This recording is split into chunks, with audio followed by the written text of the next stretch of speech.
There it goes. Anyway, okay. Lauren, what's the rule that you would invoke for to have a party representative? I don't know. Right. Yes. Okay. Oh, no. I never You see how I got that right? I have not lived in Texas. Alright, Dupe, what's the rule for a lay witness? Oh, that's good. Oh, for a lay witness? I was gonna say 701, but that's bad official knowledge. Lay witness. No, what did you say? I would say 701 or 702, but that's bad official knowledge. I think it's 701. I don't know. The lay witness is, I'm gonna say 4. Is it 4? No, 701 is lay witness. Oh, really? Oh. So then what's 702? So no, it's by expert. That's fine. Unless she got it right. Okay. She had somebody do it on her college. Okay. Alright,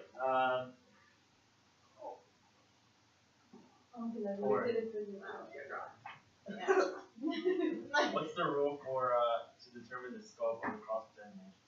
I can't help myself. Well, first of all, what is the scope? Right. So what does scope relate to? Like what they can ask. Okay. So they can ask basically a yes or no questions if they want on cross.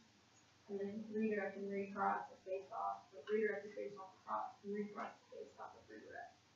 So redirect can be based on the whole case, but recross can only be based off of Like what was said in redirect. yeah. So the rule is 711. 611. 611. Okay, I knew it was in the 600s, but I was like, I don't want to say the wrong one. The scope is 611. Alright, Connor, what's the rule for the hearsay? I asked you this last time. It's in the 400s. I remember. Hearsay. Hearsay. Not 400. No, it's the it's in the 800s. This is 800 or like, no, 500. Yeah. Alright, What's the sense Holly, I'll be late? what was the day that the show was scheduled to occur and the accident happened? June 29th, 2017.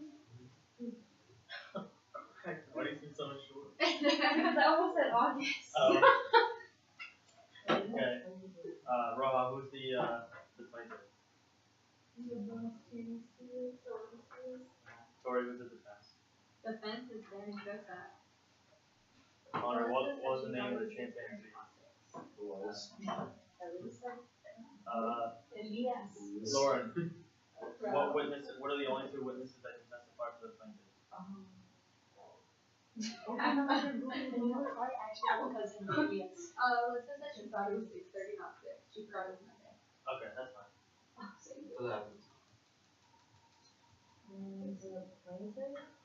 They can only testify for the plaintiff.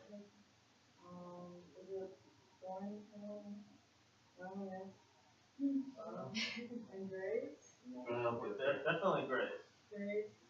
Who is the talent worker? What's his name or her name? First name. Jameson Clark. Alright, what are the only 2 what are the only 2 that can testify for the defense? Or is it no, 3. Do 3 witnesses that can testify for the defense. And actually you can name any 2. Okay, what's his first name? Last name. I'm like worried I do that. And then Dr. the one that was talking Put it away! What? Okay. and after That's not. It's literally like. Oh, okay, time out. I didn't even see that one. I just looked at Holly. Oh, I looked at Holly. that works actually. Weird. I looked at Holly and I thought it was actually funny. Alright, Holly, what is this case about in terms of the legal aspect? What is the plaintiff trying to prove? Plaintiff is trying to prove that the lack of training provided by Danny Cossack to Elias. Yeah, I don't know. I can't say Elias. Elias cause damages to them, and they want to prove that Danny Kosak is liable for it. Okay, Rojo, what is Danny Kosak, or what's the defense trying to prove? They're trying to prove that the plaintiff, they were negligent and they didn't have the right kind of standard practices for like their studio to ensure that the chimpanzee wouldn't run rampant. Right, yeah, use the word negligent in video. Alright, Tori, what is the legal term for this kind of case? So this isn't or what is the defense doing? They are. What are you asking? Yeah, like, what are you asking? So I know what you're asking. So I know what he's asking. You know, Okay, like, I can't work. start to the C. Counter? What? Yeah, counterclaim. Thanks. Yeah, essentially. Like, I knew what it was. I could explain it. Alright, Tori, what is the burden of proof in this case? Stop answering my question. The preponderance of the evidence What does that mean?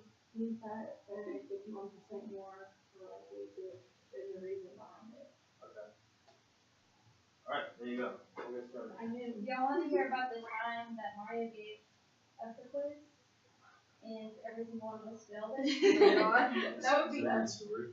what? I remember that story. No, that was a story. If I did this, I didn't do it horrible. I think I got like a 20 every time. I got like a 60.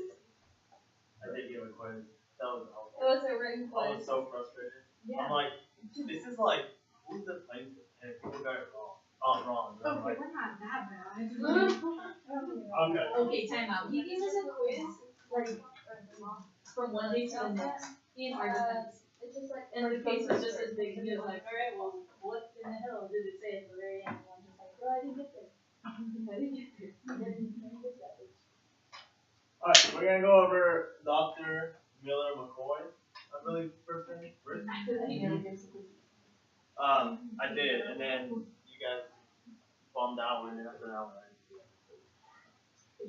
thought it was. You should have went faster. Anyways, we all right. went to the door. So what? We went to the door. Yeah, I'm trying for Alyssa, and Michael will get here. Does anybody have any questions so far? So what four witnesses are due today?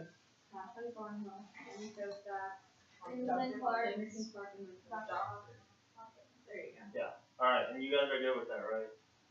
So we're gonna keep on doing them. They're due every Monday. We're gonna keep on doing that. That's fine? Yes, I'm going to praying tonight. Okay. Whatever. As long as you push it right. There's no for Dr. Miller McCoy, there's two. We're gonna go through both of his reports.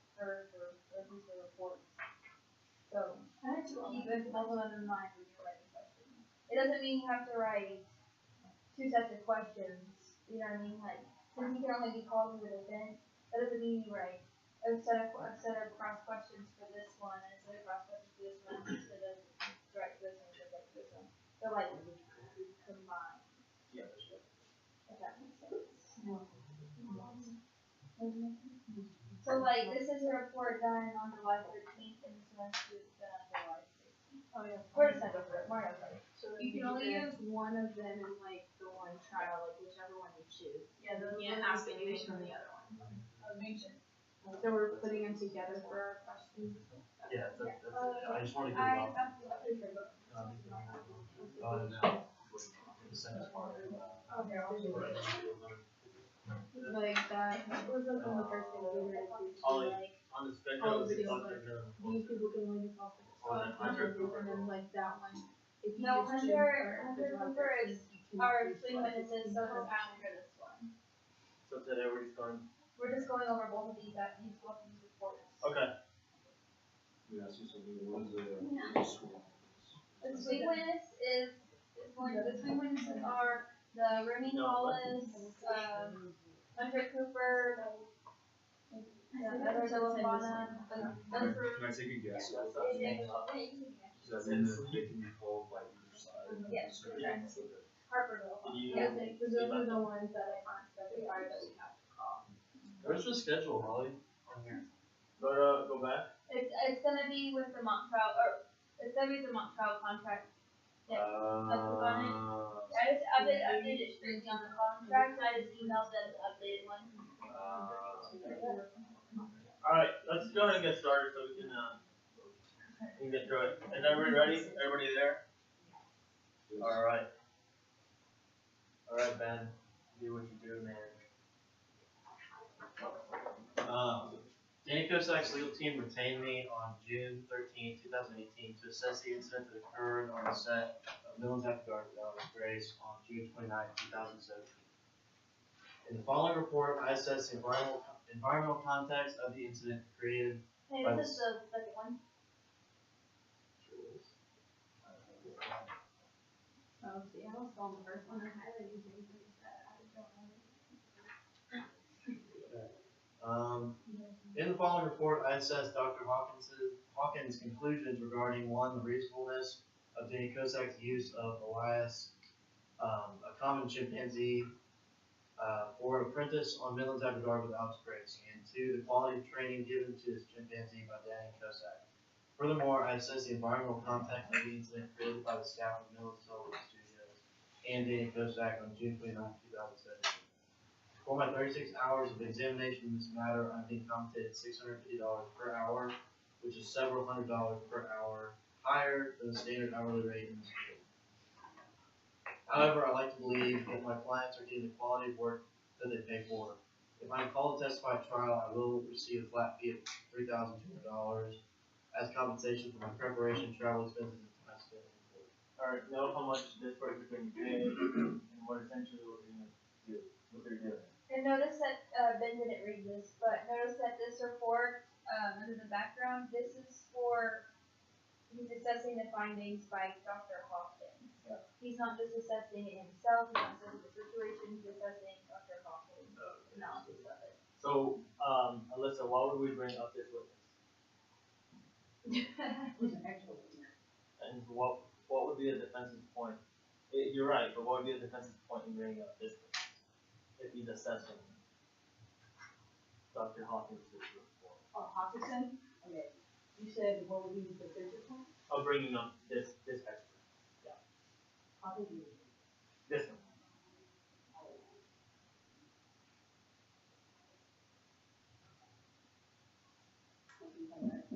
Yeah. Sorry, what's the point of bringing up this witness?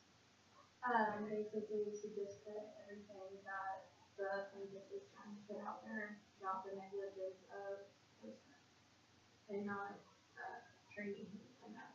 Okay, that's fair. Lauren, why do we use experts? So through this law, just an opinion, there's like, So why would we? depend on the way anyway.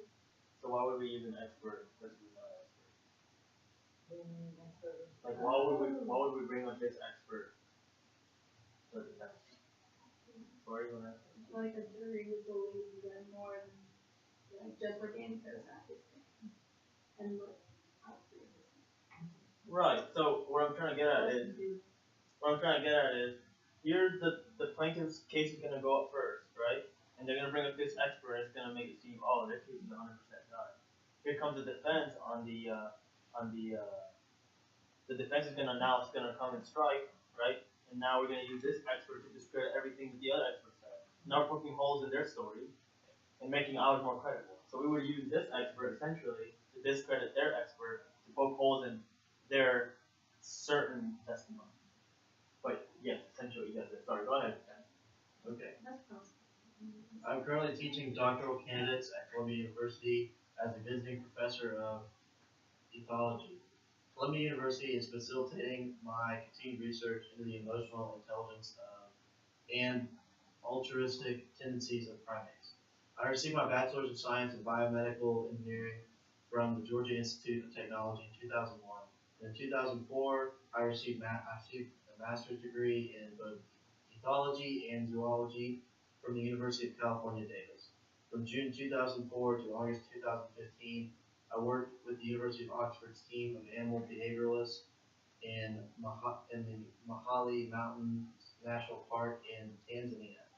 I received my PhD in primatology in 2011. I'm a member of the American Society of Primatologists, the Association of Animal Behavior Professionals, the International Society of Zoological Sciences, and the founder of United Animal Protectionists of North America. I'm not going to read that. UAPNA currently associates 300 activists and academics pursuing improved welfare for animals. I have published 22 articles in scientific peer-reviewed journals. The articles I've authored that most clearly relate to this case include, only 3 articles. Don reading it. No, you Okay. You guys want to read. Yeah. And you guys have to know, especially if you're the expert, you're going to have to say key environmental triggers for dermatology. Common, whatever. Right. Okay.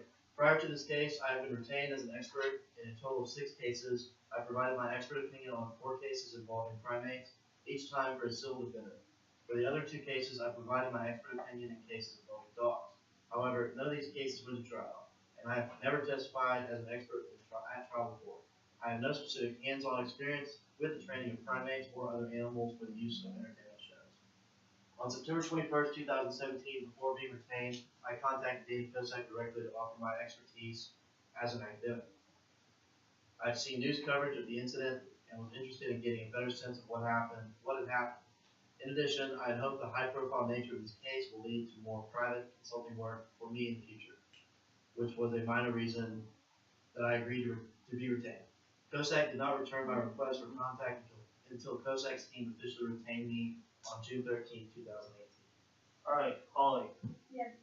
What should we be doing if we're not reading it together? What should we be doing when we're reading these expert testimonies for a specific side? What? So when we're reading these expert testimonies for a specific side, so this is the defense, right? Mm-hmm. What should we be doing when we're reading it? Highlighting? But that's physically what we should be doing. I'm so confused on what you're asking. Think about how it's gonna help each side. Right. Yeah. Okay. Exactly. Sorry, I was super confused. And Dubé, why does this witness is already lacking a little bit of credibility? Because he reached out to Kosak right after the accident, and he has like an ulterior motive for it. Right, yeah, okay. Also, he's like never testified on trial, and compared to the other witness, he's only like had 6 cases versus like the 30 or 26 whatever he had. So he can't, I guess, be considered an expert. We also say he has no specific hands-on Yeah. experience with training primates Yeah, for entertainment shows. And that's what this entire case is about. There you go. Alright, go. Materials reviewed and relied upon. To prepare this report, I began by reviewing the statements of Jameson Clark and A.J. McClellan, as well as the deposition of Alex Grace and Danny Kosak. I then read Dr. Willoughby Hawkins' expert report. Following this review, I inquired about interviewing Danny Kosak, but the defense counsel told me that I could not do so. According to the defense counsel giving the opening statement, no one could interview Danny. I would have preferred to speak with Danny to clarify some things that Danny said in his deposition, but I am confident in my conclusion regardless. I am familiar with the following exhibits: a blueprint of the Millions After Dark with Alex Grace set, Exhibit 1, a photograph of Elias, Exhibit 2, Elias' biography, Exhibit 3, autopsy of Chris Ivana, 5, email correspondence 6 through 11, an article on the safe use of live animals in the entertainment industry, Exhibit 14, and the safety handout provided to MPS staff by Kosak, Exhibit 23. Collectively, these materials provided me with sufficient facts and data needed to reach an expert opinion, and there are types of material are the types of materials usually relied upon by experts in my field. Okay, so one thing really quickly I want to let you guys know about these exhibits. So they may seem kind of trivial right now. Like everybody keeps saying you can talk about this, but scrimmage time, I'm gonna have a list of every single exhibit that the witness can or cannot testify about. Right? Now, if you guys are witty on the other side, you guys are gonna catch that. But if you guys don't, that's fine. I'm gonna see it, and if you try to introduce something into evidence that you shouldn't, because they're not allowed to, that's gonna dock points on your individual performance and on your team, because they should have also caught it as well. So, although right now you guys, like I told you, I would mark what exhibits they can talk about, And you guys may not be doing that, it's up to you. This will come back later. Alright, go ahead. Okay, assessment of the expert report of Dr. Willoughby Hawkins. Dr. Hawkins is one of the most well-known and renowned experts in our field. I've read many of Dr. Hawkins' published papers and articles, and have collaborated with Dr. Hawkins on multiple occasions. Until this case, I always observed Dr. Hawkins' work to be exemplary. But nobody is perfect. In reviewing Dr. Hawkins' expert report, I concluded that many of Dr. Hawkins' conclusions were likely correct. But a number of doctors' findings were questionable regarding factors to consider when choosing a performance chimpanzee. Dr. Hawkins' assessment regarding the selection of a performance chimpanzee was sound in theory, but not in practice. While I conclude that a chimp of a younger age and of a female gender may have been more statistically likely to be docile, Elias's age, puberty, progression, and gender likely had little bearing on the events of June 29, 2017. Chimpanzees, like humans, are individual creatures with behavior representatives of their evolutionary and personal backgrounds. A recent study titled Personality in Chimpanzees of Gombe National Park continued the work of primatologist Jane Goodall by surveying the primates of 128 eastern chimpanzees. This academic survey reinforced many of the personality traits possessed by chimpanzees as documented in Goodall's original field notes, but continued efforts to quantify their unique nature. Applications of the Emotional Profile Index, EPI, as well as 54-part hominoid personality questionnaire on each chimpanzee by multiple researchers resulted in a wealth of data. The traits that emerged included all of the following: dominant, submissive, dependent, independent, fearful, decisive, timid, cautious, intelligent, persistent, bullying, greedy, solitary, lazy, active, playful, sociable, depressed, friendly, affectionate, intimative, impulsive, defiant, reckless, erratic, irritable, predictable, aggressive, jealous, disorganized, sympathetic, helpful, sensitive, protective, gentle, stable, excitable, unemotional, inventive, inquisitive, manipulative, anxious, vulnerable, cool, curious, conventional, thoughtless, distractible, quitting, individualistic, innovative, unperceptive, autistic. Simply put, chimpanzees, like humans, cannot be stereotyped by demographics. Each chimpanzee develops distinctive combinations of personality traits. Many chimpanzees of particular demographics may prove to be similar, but they are very much not the same. So if I were a defense attorney, sorry about that, go. If I were a defense attorney and I was questioning this witness, I would very simply say something along the lines of, so you're saying, you're gathering or you're testifying about all this data, but where's this data coming from, right? And then they're probably going to tell you where it's coming from. And then you're probably going to go on along, this is just with this part that we've read so far, I would probably say something along the lines of, So direct or cross-examination? this is for cross-examination. I'm mostly going to talk about cross because obviously they're going to talk about the defense, right? But I would say something along the lines of, so they're going to say where specifically is probably going to help your case, and then, or where specifically they got this data, and I would say something along the lines of, has this data been peer reviewed, right? Who can validate this data? Stuff like that that's already starting to attack the credibility. Whenever I'm telling you guys and I jump in really quickly, I'm not sure if you guys have noticed this already. When I'm telling you guys to jump in, I'm like, this is important for this, this is important for that. It's because in my mind, as I'm reading this or we're reading this together, I'm already formulating questions in my head that I would, if I were trying this case, I would jot down. Obviously, don't do it right now, but I would jot down because that's exactly how I formulate my questions. I go from beginning to end and see what's most important and what isn't, right? Now with cross, whenever I'm hearing testimony, they're essentially, because that's how law trial works, they want you to go through a chronological kind of step one type of statement, all the way down to the last thing that they want you to say. So they're always going to start with all of this background information, and they're going to go to what they want you to say, to the conclusions of the facts, right? And so, what a lot of people do is they they either for cross, I'm talking about cross, they either focus on one specific aspect of what the witness says that day, and then they try to expand it into a bunch of little questions. Or what I like to do, and what I've seen as effective, is, and what I think you guys should do, is start out with the first couple. Just start out with very background questions, but you start attacking them literally from the beginning. Like as soon as you go up there, you start attacking their story from how they first told it. You don't just go to the end, because that's what a lot of people do. They attack. They want to attack all this stuff. If I'm gonna make an analogy, if there's a house, for example, this is what the LSAT likes to do a lot, or Power Score. Let's talk about a house. The premises are the walls of the house, right? And the conclusion is the roof of the house, or the ceiling. So people want to attack the ceiling right away.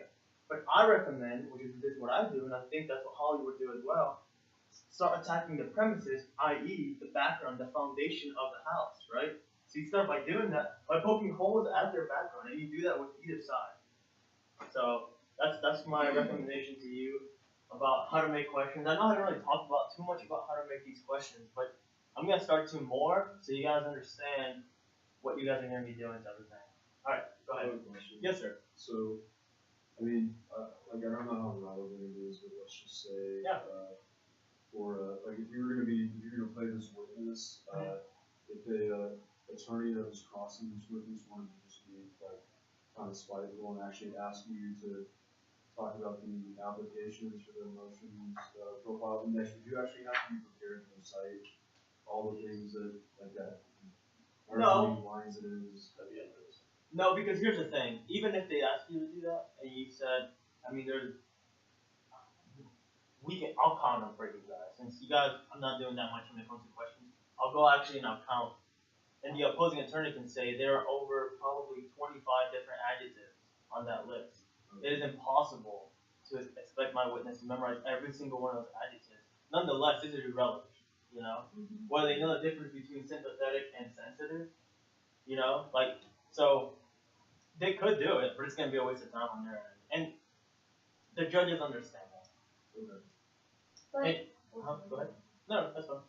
so one of the questions Mario said is, if we're playing the plaintiff right now, say, and we asked the question Mario said, so we're on plaintiff, we're cross-directing McCoy, and we asked, has the EPI or the HPQ, has it been peer-reviewed? Has it been, is it recognized by experts in this field, and things like that? And they, like, if you were to be asked that question, then it might be a good idea as this witness is the only, then you'll know if you're playing this witness, I guess I should say that first. You'll know what witnesses you are playing before we ask you to play them, before we get competition. So if there's something you don't know on there, like if you have no idea what the EPI and stuff for that is the emotions profile index, go online and Google it.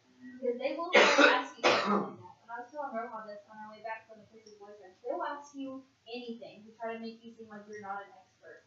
And so if you can come back with, well, the EPI was founded in this, it was brought up in this, it was doing this is how credible it is. Because you only have to memorize, what, these like 10 or so pages? Like, and you already know that, then you want to go impress the judge. You're about to get a 20 out of 20 for your witness score. You've impressed us, you've helped our team, and you've shot down whatever questions are being asked by the opposing counsel. So one of the questions when I was a witness, when I played, they asked me something like, how much do I get paid? If you don't know how much you're getting paid, that's what Mario said it's important. And that's one thing, like, you're getting paid for this, but you don't know how much you're getting paid. Like, this is you're a witness, or you're a witness in this case, but you don't know how much you're getting paid. Like, that's crazy. One time they asked me something like this, like, what is the EPI? And I had Googled it before, and so I knew what it was, and I had taken notes on it and kind of studied it so that I knew, because I said, like, you don't know what they're going to ask, but you need to be prepared from all angles. Like, they will try to tear you apart any way they can as an expert witness. So you have to be able to know things, even if it's not in the report, if that makes sense. Yes. Is that like considered out of, like, of course a normal witness would know like all this stuff, but if it's not in your like testimony, then can't you say that, oh, this is out of the knowledge? Remember what I told, I think it was Ben last time, and unfair extrapolation assertion is only relevant when what you're saying would significantly alter or is material, remember we talked about that word material, to change the facts of the case that have been written already or been provided to us. The fact that we know what this is not going to prove the defense's case, right? So that would not be an unfair speculation. One last thing I wanted to say is people don't take a lot of time to look at these witnesses, even in general. They're like, oh, I can wing it, right? You can do that, sure, but you're gonna have 9 people here that are gonna be looking at you and wondering why you couldn't take the time to study this material. Another thing is, it's just flat out just embarrassing for yourself. You're standing here with professionals. I mean, these are judges from Collin County, sitting judges right there on the bench, and practicing attorneys. They're gonna be, you may be practicing in front of one day. It's really embarrassing if you don't know your own facts, especially when you've had months to prepare, right?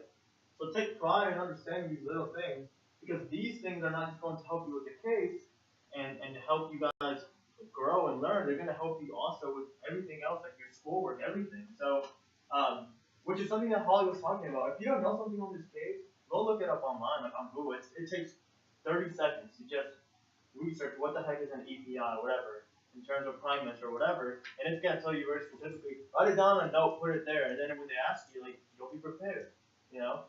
Knowing what you're talking about feels a lot better than not knowing what you're talking about, especially when you're put in a position where you have to know what you're talking about. So, alright. Any more questions? I have a comment though, real quick in the story. You know, I chewed Chad out one year because he did not have his witness statement memorized. We got to Boulder, that's where invitational was, and he had looked at and read out about it like twice. And we had given him a hard time every practice leading up to invitational that he hadn't gone over his witness. We even practice questioned him. He said, you guys are so mean to me, like we're not doing this right now, I don't want to do this, you don't trust me, I know my stuff. But we got to Boulder, and I was going questioning him, and he knew nothing. And he said that the plaintiff, we were being defense, he pointed to our sitting party and said that we were the ones in the wrong, and that we were the guilty party. And so I chewed him out, and I like y'all a lot, but I will chew you out. And I'm sure another one of you, one of us will chew you out. If you get up there and you not know your statement. I'm not afraid to. Yeah. Well, and the moral of that story is he's also the only witness that scored a 10 out of 10 in our competition. So he was so embarrassed by that and mortified by that experience that he's like, I can never do this again. And then he's the only one that got a 10 out of 10 for their witnesses. So, which is pretty hard to get for witnesses. Like attorneys, they're more predisposed to give you a 10 out of 10 than you are witnesses, right? So, our story is inspiring. We're changing it up a little bit. alright, go ahead. As a result of the animal's death, neither I nor Dr. Hawkins can render concrete and certain conclusions about Elias's personality traits without first-hand knowledge. Though I was unable to observe Elias's personality, Danny Kosak's description of Elias is not consistent with a dominant, bullying alpha male. At the same time, Danny did not extensively go into Elias's history during Danny's deposition for me to conclude one way or another whether such characteristics were probable. Further, Well, if you don't know that, then how can you justify what it's understood? I'll just say, aren't everything that he just said up there about like all the different adjectives completely like just opinion based, if he couldn't even study the animal himself? Right. So you would just destroy like. There you go. That's very good point. Sounds like that was pretty dumb. Further, the description by Danny in Danny's deposition of 2015 Byron Fellows event involving Elias is consistent with the description of the event in Dr. Hawkins' report. Accordingly, I agree with that portion of Dr. Hawkins' report. Alright, Alyssa, what's important about the 2015 Byron, what was it called? It's not specific. Byron Fellows. About Elias. line 103. Answer's not in there. No, it's not. Yeah, I'm not saying that is, I'm saying it's Why is that important for either party?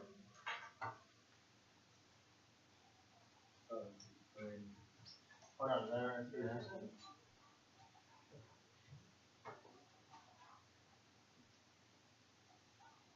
You know the answer? No. Michael? and both sides can use it to their own advantage. Give me one side. So we're talking about the statement from 9701, right? I'm just talking about what No. about. Fire fellows, like, that's something that happened. Yeah, what's important with 2015 Barnfeld event concerning lines? Yeah. Oh, well, he flipped out on the, started screaming, right? That's the event that's what we're talking about, right? So basically, both sides can use that as well. The places can use, he had a reaction, a startle reaction before, but the defense can use it as, he had a startle reaction, but he was able to be calmed down, and so he was under control. Okay. The guy, like the other expert witness, said that the SAR reaction was a direct result of the lack of proper training, like he didn't go through from one to the other. So he's saying he's agreeing, so he's basically saying, I agree that his lack of training from A to B is what caused him to have a SAR reaction and kill the other. Okay, like this fact that he was pretty much back at the fire fellows he did when he was on the show and screaming, like Hawkins was basically saying, and choosing that animal to transact with that prior questions, adventure prior questions, and they were like alive and happy until it was like one episode with fire fellows would be one concern. So he just like you were saying, Dan, because that should chose I wouldn't like to but like Elias did have a history of prior aggression, so we choose an animal to be one animal. You don't want to choose a first one without aggression. Exactly. Alright, go ahead. Okay, regarding training of performance chimpanzee. Dr. Hawkins' report shows an excellent understanding of the principles behind animal training. I agree with everything stated in the selections titled Types of Operative Conditions, Types of Reinforcement Schedules, and Preventing the Cell Reaction. That being said, Dr. Hawkins' conclusion that Danny's method of training was improper overlooks an important reality in the timeline of Elias' training. Danny Kozak's description of typical training for Elias matches the ideal positive reinforcement beginning of a continuous schedule and then transition into a fixed ratio schedule.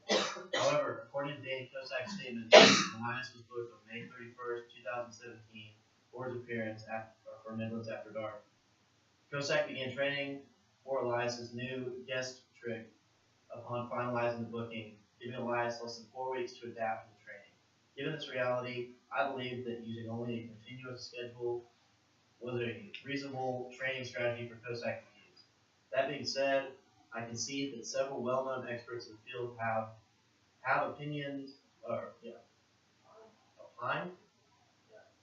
opined that a continuous training regimen would be inappropriate even in this type of circumstance. Alright, what's alarming there? Anybody? Just second guessing stuff. Alright, so if you're gonna say, essentially, I mean, if you're gonna say that most of the research points this way, and yet you're arguing this way, what leg do you understand on, right? The whole point of an expert is that they're critical. But another point of experts is that many people have reviewed their work and they still deem that person an expert. But this is saying that he's going or she's going against what all the other experts are saying. So, I have a question.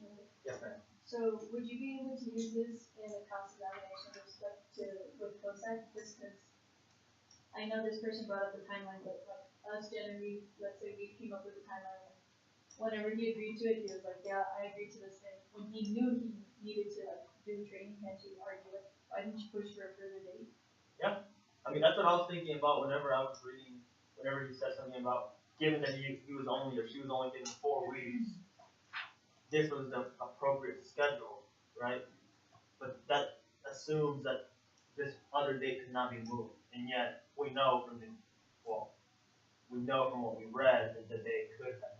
Yeah, he agreed to it knowing that that was going to be the skit, and then he says that he was like, I didn't have enough time for training.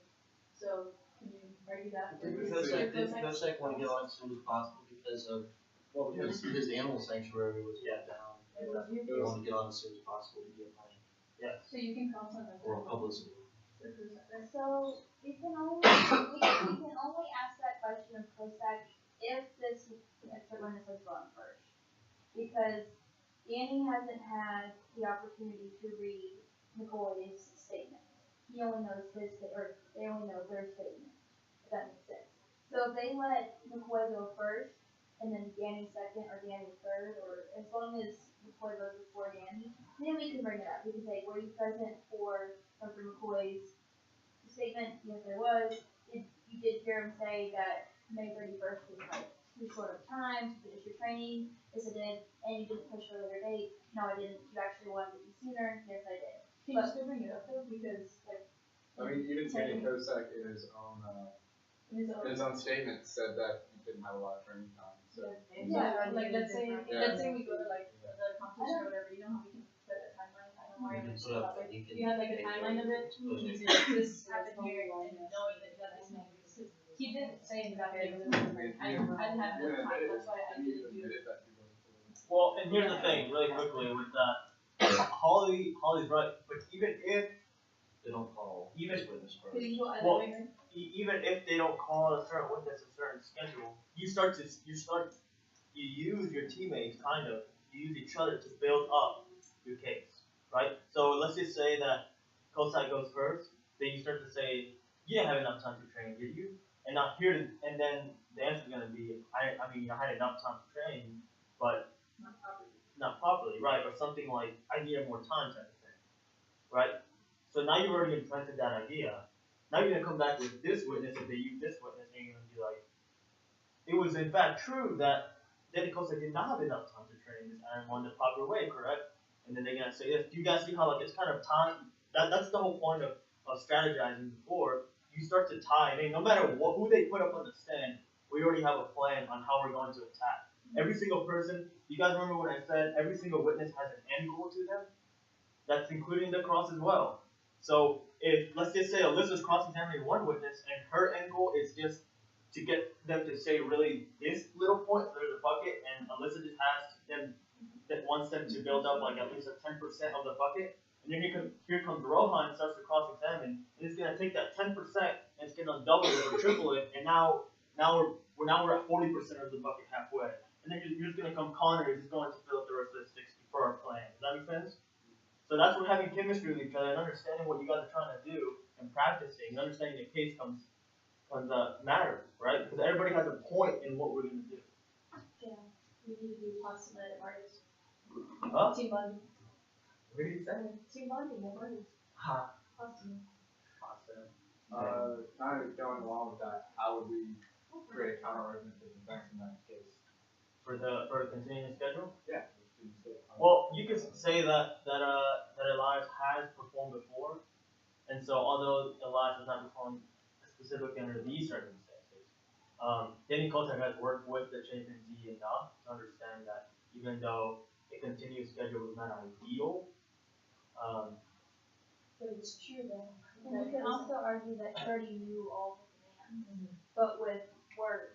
right. So if you already knew the commands, it should be easier for him to learn it with hand signals, as opposed to teaching him solely from hand signals. Like he didn't know the motions at all, he didn't know what he was supposed to do. So then they're trying to introduce it solely with the hand signals. And then one really big thing before we go on is, remember, are these things that we're learning, or that Elias is learning, is it relevant for their performance, or is it relevant for safety? And it seems like it's more relevant for Elias' performance. So we shouldn't dwell too much on the performance aspect too much.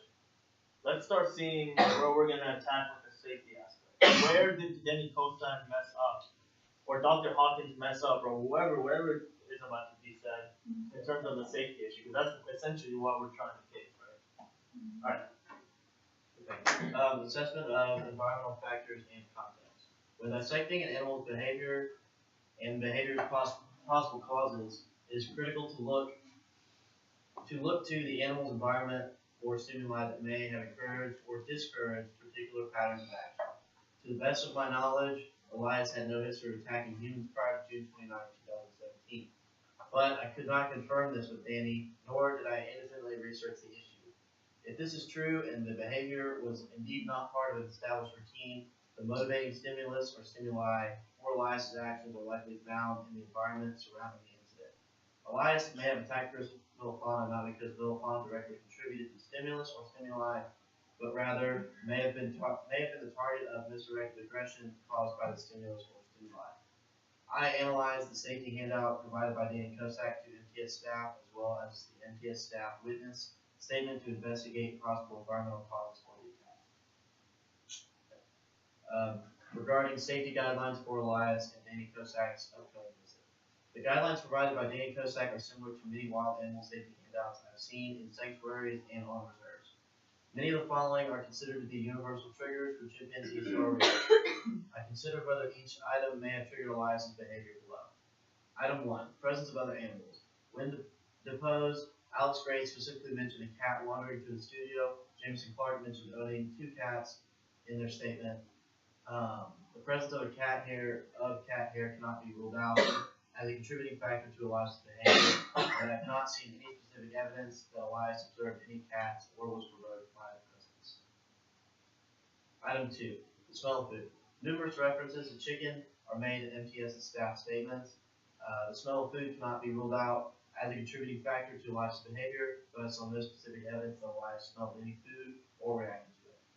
Quiet place for Elias to rest. Elias was provided with a quiet place, a quiet dressing room. This factor can be ruled out.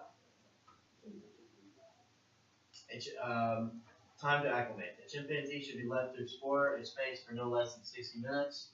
Elias did not appear to have been acclimated to the space, but it was unclear who made this decision. Unfamiliarity with the space cannot be ruled out as a contributing factor to Elias' behavior. Tori, according to Danny Kosak, who made the decision? Wait, what was the question? Who made the decision to not let Elias explore the rest of the He said studio? He said it was the decision came and got him, but he didn't push for it. Yeah. Okay. He didn't push to have that time. Oh wait, what is his name? Corey? Yeah, one of the interns. Yeah, it was an intern. He said there was no scheduled time. I mean, they didn't push for it, so. Yeah, he didn't push for it. I mean, Alex was what time is it? Mm-hmm. Yeah, he said they sat in there for like half an hour or something like that, so he could have had those 30 minutes to go. But couldn't the counter for that be that he's appeared on TV sets before? So, but it's a new But it's a new, it's a it's new still an environment. environment. But I thought the stimuli that they're talking about are bright lights, the presence of food, loud noises, aren't those That's usually something on all TV sets? It's still like, I guess, yeah, you could argue that too. That's It's what like, it it's a new house, new smells, new Yeah. area, new people. Because what if there was no cats and roses? Exactly. So, as a witness, if I say, while he had been accustomed before to the stimuli, the law still required an actual one. And my other question was about the cats. Yeah. Just because cats have roamed around the TV set before, does that necessarily mean that there's a cat hair in the set, like on that day? It can be in the dents, so that's what you could argue. It just seems like you're kind of reaching a little bit there. I feel like it'd be a waste of time to focus on that more than the food aspect. As a plaintiff, yes, it'd be a waste of time. But as a defense, As a defense, you would focus No. on it a little bit. I wouldn't focus too much No, on no, that. no, No, not too sorry, much. switch that. As a plaintiff, or as a defense, it might be a waste of time. But as the plaintiff, you could say, did you see any cats at the like, for one of the other witnesses, because obviously the court was there, but what did you see, a cat running around? No. Then, that's ruled out, whatever. Were there any other animals on set that day? Yeah, did you see any animals, or did you see any animals on set? Was there any food? Was there Put it any, down. did you see any food in this, like, in the studio room or the filming room, where it's called itself? No, it was only in the other room, so you could say that. And really quickly, start disciplining yourself to not say he, she. Yeah, I've been finding myself pretty serious. Just literally say Danny Kosak, username. I'm just using the. Danny Kosak said that Danny Kosak agreed to Danny Kosak, whatever. It sounds weird. The affidavit frustrates me. But on the stand, like, did you say he or she the Yeah, was lying to? but- Or we just say Danny Kozak said it? A lot of times, the way to go at it is, which we're gonna train, okay, especially experts, you're gonna be very, very well rehearsed, and you should say Mr. and Miss, right? Because that's respect. Even as a regular witness, you should still use those pronouns. I mean, you can still do he, she, but it just sounds better when you say Mr. Miss right? And you can see who the witnesses are, and well, I mean, that's something that we're gonna have to learn. But for now, train your mind to not say he, she. How would you word it for this? How would you word it for this witness or this witness that just frustrating you? You know what? This is my.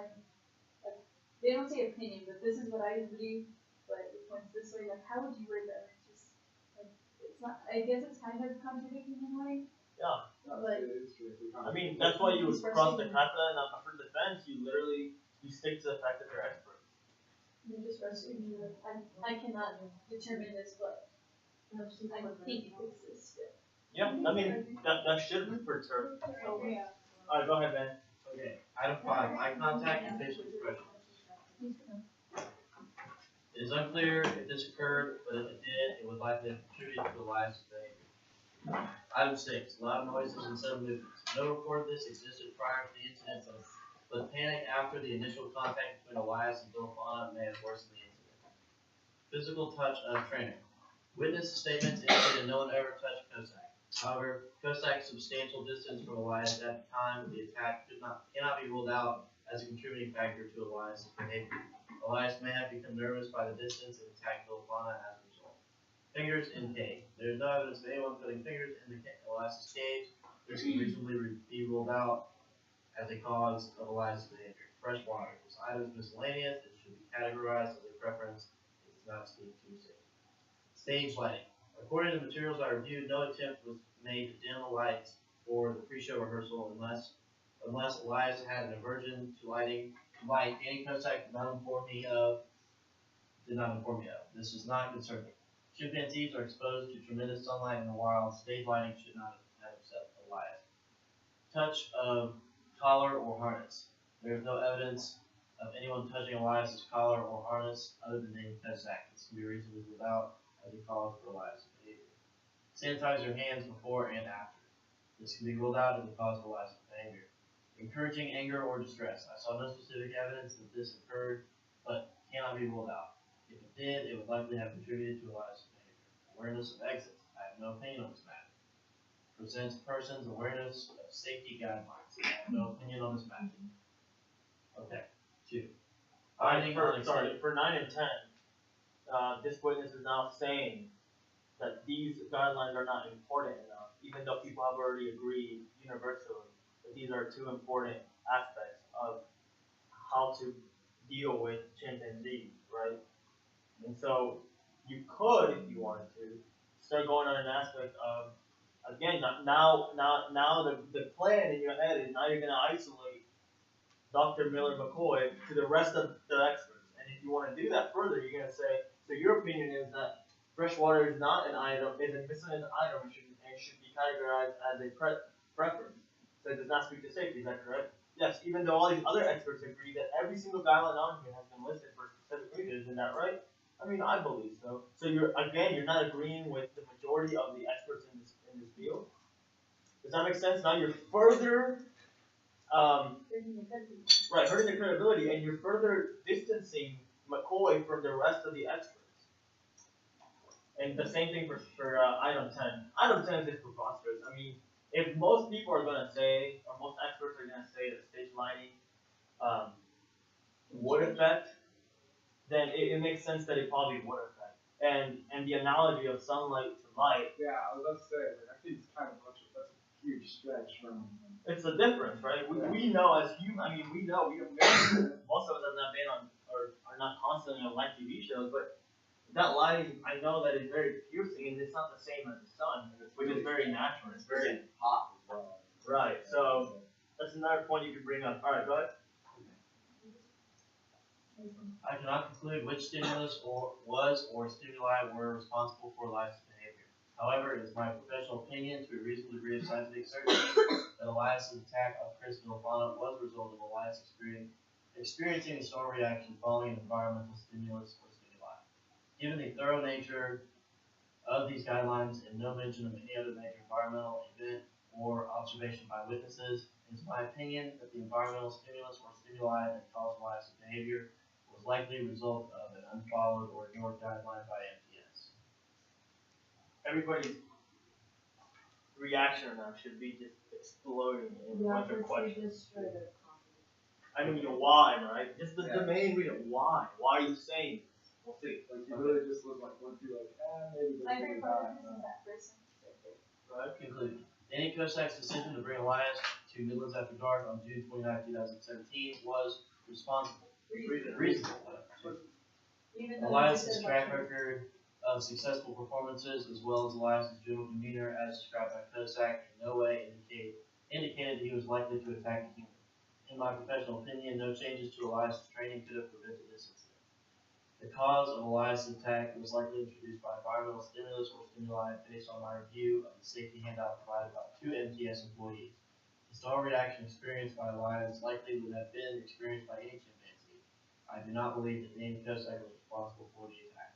What? no changes in Elias's training could have prevented this. The startle reaction. Yeah, I mean, Okay, I'm I just have a giving question. him more time. Can you point out, Well, like, the fact that can you say that he's biased? Like, Danny Kosak is obviously biased, but like, does he fall into like an expert witness as well because he's a trainer and no one else is? Who is he?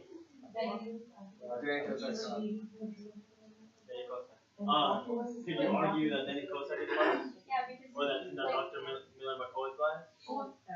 yeah, basically both because he keeps saying like Danny Kosak says that Elias was too hard. Elias never had anything wrong. But he doesn't talk about like Elias's past on sparring like everyone else has. Right, yeah. But can you, how would you go about questioning?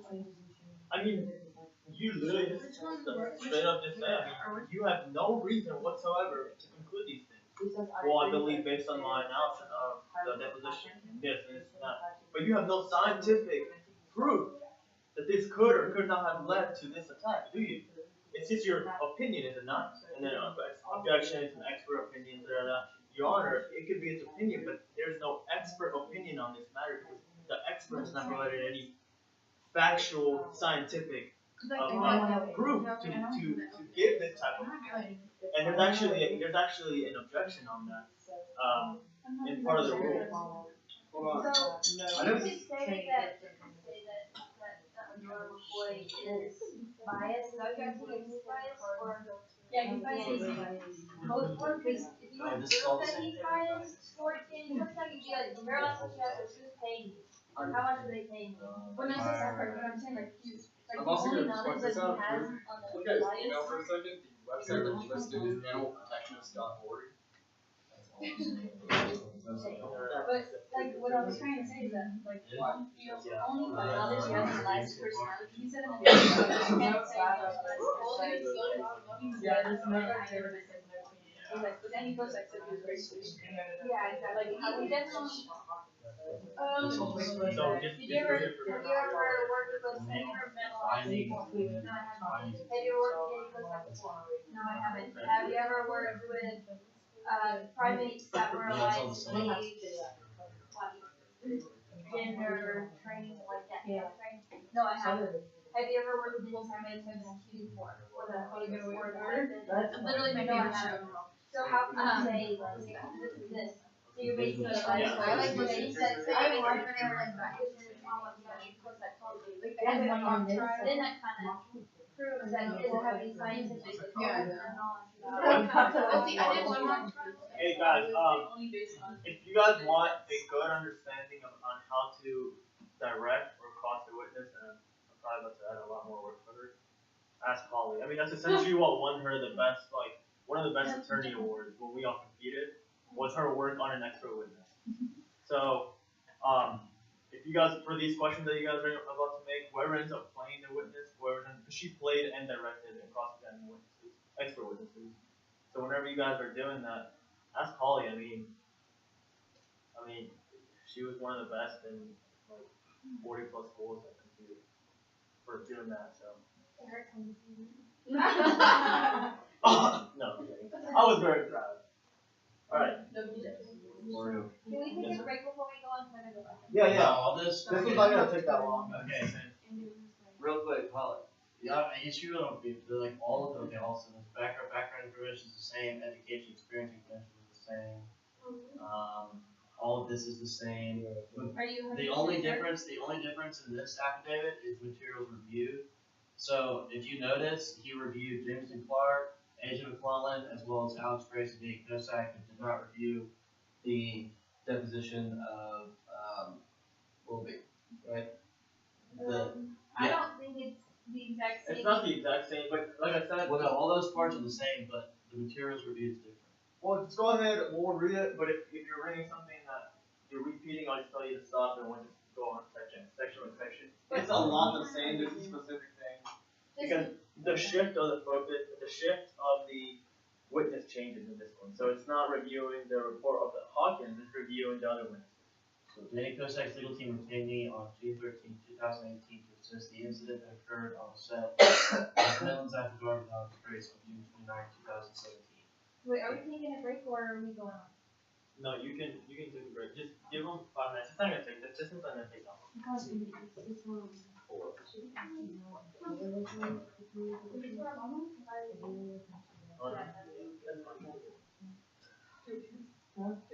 Mario.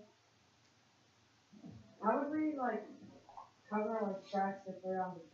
Because it's easy to tear them apart on prosecution. Well, You're pretty much screwed on this. what you have to think about, we don't have to call this. We don't call this witness. I hope we don't call it If No, we but I'm saying if we're for some reason, if we call it witness. for some stupid reason, and we have to sit up there and get slammed about this. I don't want to even say. It's only expert. I think we could all agree that this witness won't be. I mean, Well, Well, isn't it you have to take who you want to be called first or something like that? I mean, So we could you said possibly yourself that decide the defense is always the one with the worst side. Yeah. yeah, so let's just assume that we're going to take this witness for whatever reason. Based on our strategy, we're going to determine how to block a lot of these things, obviously. But unfortunately, we will never fully 100% cover it because the case is already written against the defense. Yeah. And really almost in full. So, how would you cover this person? Honestly, you just literally keep sticking to the fact that they're expert witnesses.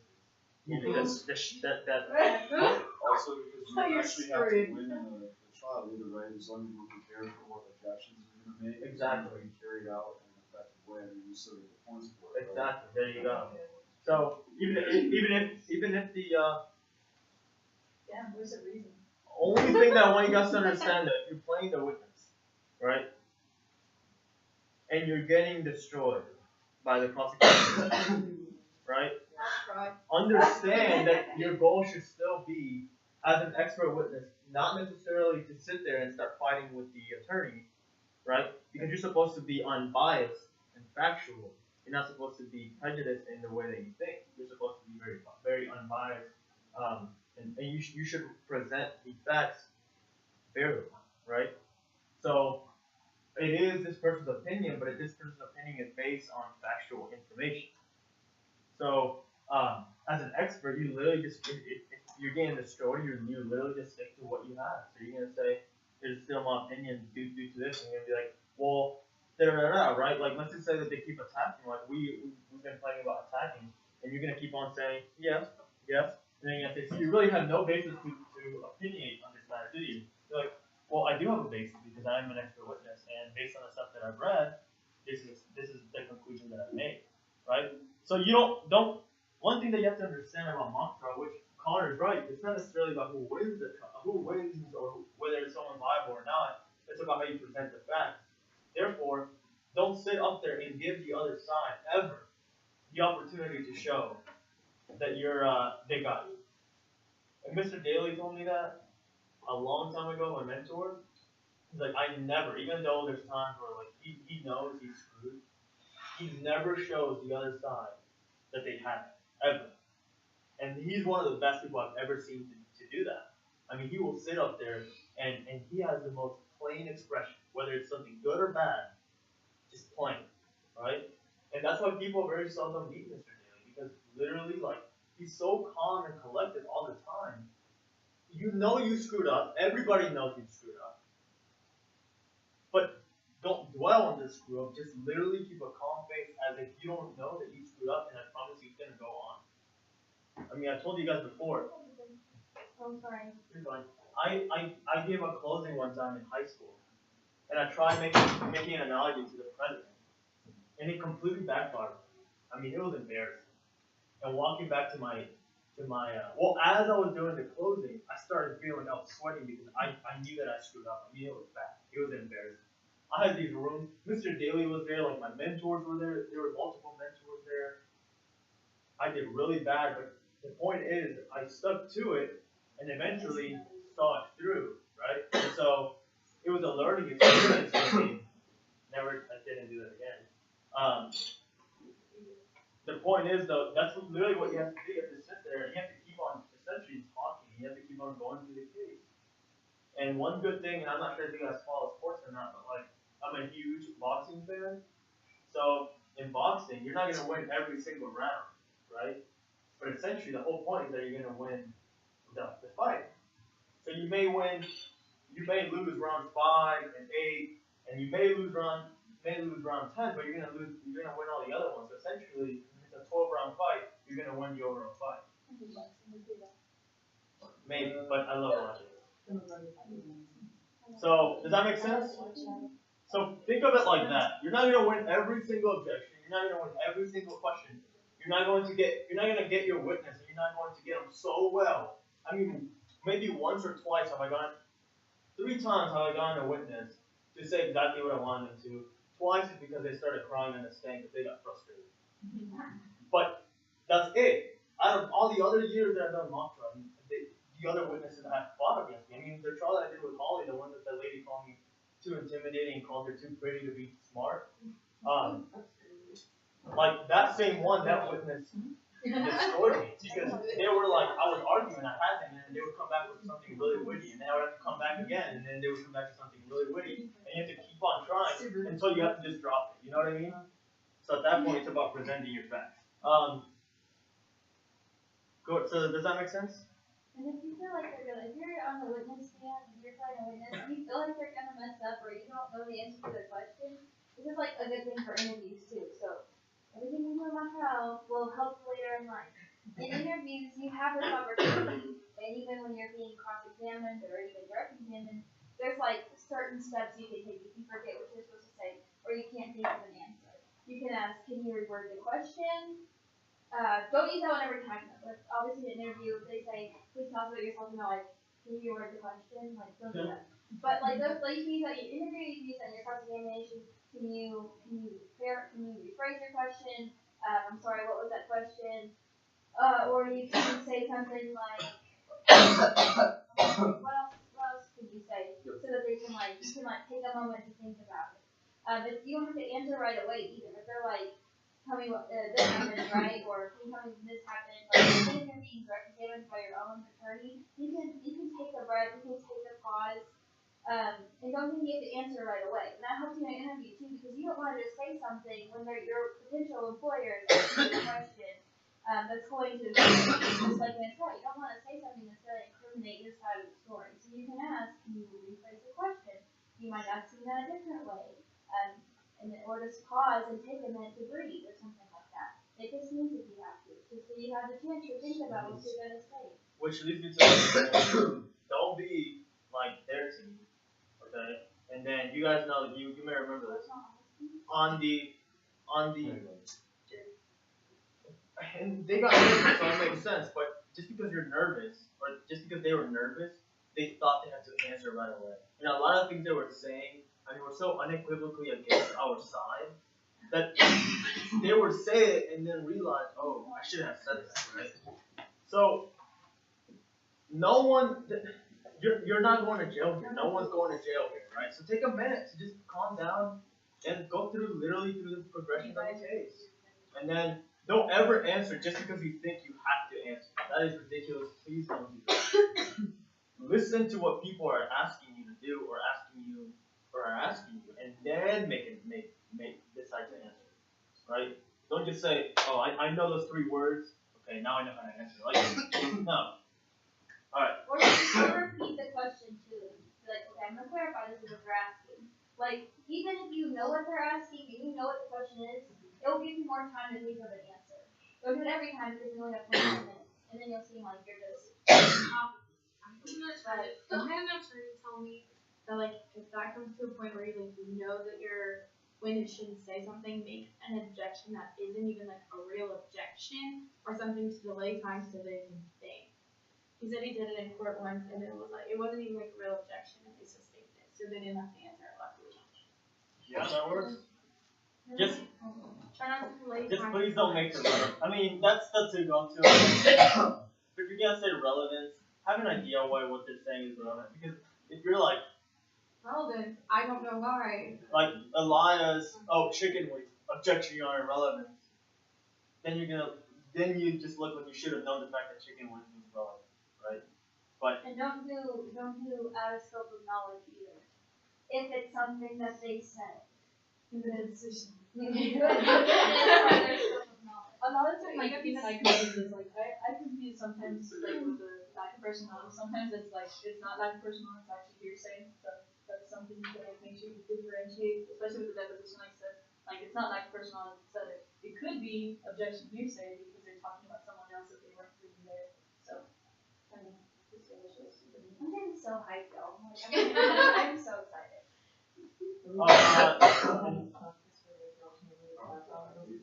What, and then you go Oh, one last thing, you guys. I think we need to train that in practice for like Mario Hammer time on questions, so like we don't cry on the stand like that witness.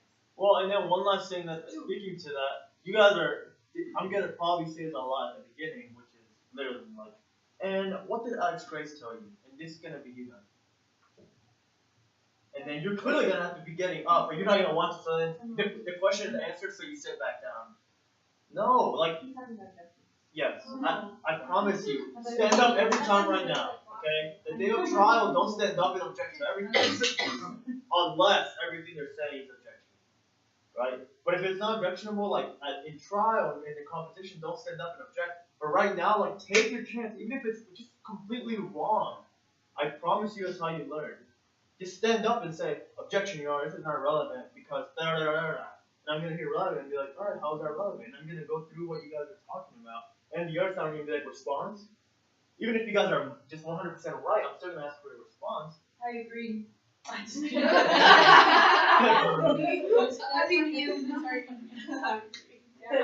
completely agree with them. They're right. And I don't care what you guys' scenario is, always have a response. Okay? Like, think about it.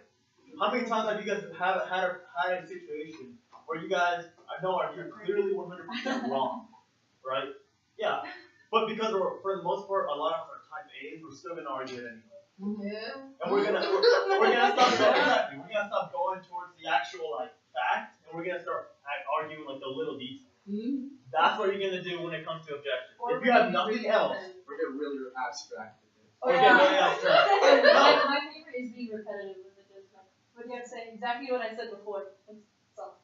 But to answer that question, whenever we get farther along, we're going to get assigned witness and attorney roles. So we know who we're going to be questioning, we know who's going to be questioning us, or we know who we're going to be playing, we know who we're going to be pushing, things like that. So one of the things that we did when I was a freshman is that we sat down with our witnesses, one practice, actually it's for many practices, or even, this is even better, this is actually what we did, so this is even better. We put one of us in the hot seat. Whoever the witness is going to be in the hot seat for the whole 2-hour practice. And every single one of us will ask you a question. And we'll just keep going. Just keep firing questions, keep firing questions, keep firing questions. It's not really that long. But I mean, like, at least. Maybe 2 weeks is an hour. yeah. So like, sit here and we'll ask you every single question we have. And then questions on that. So like, half of us will direct examine you, or half of us will cross examine you, or we'll all just ask random questions. So that for every angle, you will know what anything is going to be asked of you. And you'll be able to, like, have it if you need it, have it change if you need it. But then you'll be able to prepare better because half of us are going to be, like, thinking from the devil's advocate, from the side against us, and others are going to be asking questions. And that is why Crab did not do well. That's how I believe. But I didn't do well because we asked him every practice for, like, 5 practices, okay, it's your turn to hot seat. No, I know my stuff, I know my stuff. Well, I don't do that. You know your stuff. You're gonna be in the hot seat. You're like, that's why I told him every time. You should want to be in the hot seat if you know it. That's what I'm saying, like, He knew he didn't be So in you actually so learn. he said he obviously did. you know that how you would be the devil's advocate most of the time. See, that's how I am. I've always been a nice letter. Mario was always the one that would ask the cross questions. That's good. Oh, see, Mario's that's how mine was. I was across, and like I don't know, I could just like come up with some random thing and make it relevant and make that person look really bad. That's why I can't do cross questions. I can I'm similar convince to Mario where like someone says something, then that's when I focus on. Right now my cross goes to I convinced like the entire jury that like in our mock trial that the reverend who was the person of that lady's church who was building her character up at like he was like, yeah, I spend this much time with her every single day. I'm like, but they were like, so does your wife know you're having an affair? And he had to say no because he couldn't. It was a yes or no question, and I just left it there, and it was on the Red Cross. And like, there was Oh, that reminds me. Never, ever wave cross. Ever. Ask Mario. Mario, do we ever wave cross? No, you can't even do that actually in real competition. We're gonna get Never, ever wave cross or wave cross. I was gonna do like cross running. Like, so, So you Like on a so like, recross. yeah, so like one time when we were in Boulder, one of our old members was like, he was like the witness and the attorney from the opposing counsel questioned his witness, perfectly fine, he did a great job, and it made us look like crap, and then one of our old guys was like, there's no cross at this time, Your Honor. And then we're like, we waved our cross or something like that. Our cross can't be there, so there's no cross at this time. And the judge looked at him and was like, what? He was like, you wave our right cross or something like that. And then he was like, can you do that? And we were like, this guy was like, I don't know, but we're doing it. And then the guy was like, okay. And he got no points for that, obviously, because he didn't cross his witness. What is it? That was the most embarrassing thing in my entire life. We're not doing that one for all of you. No, we're not. No, we're doing the second report. Right. My life. I just looked through the other case. There's probably 3-4 sentences that are really they're not the same. So you guys are probably going to do that one on your own. If you guys have any questions, though, please reach out. Those questions are due tonight. Today is the last day of my busyness, and then all of First to start using our I have an exam. the doctor. That's been I have two this week. COSAC and Thornhill. Actually, Thornhill. You were here for Thornhill. Thornhill's too. Yeah. All the way I did Thornhills, and I feel like my process is Yeah. Because I have like July 13th or Michael, you probably know this. whatever the dates are, the 13th and the 16th. What did you say at the beginning about how like, you have to pick one? There's Like some glaring. Or was it Holly that was the one about that? I think Yeah, one that's example. So don't pick. Don't pick. No, I'm not saying don't pick one. What I'm saying is that you don't like. You use bullshit. The dates don't really matter. Dates that the reports were written July 13th and July 16th, they don't matter as much as what the content is. So you don't say like, okay, Dr. McCoy, I'm going to question you on the report you wrote July 16th or July 13th, or I'm going to question you on what you wrote July 16th. You combine them and do the same questions. Does that make sense? even in the real. Ollie, Yeah. you stopped the recording. Oh yeah.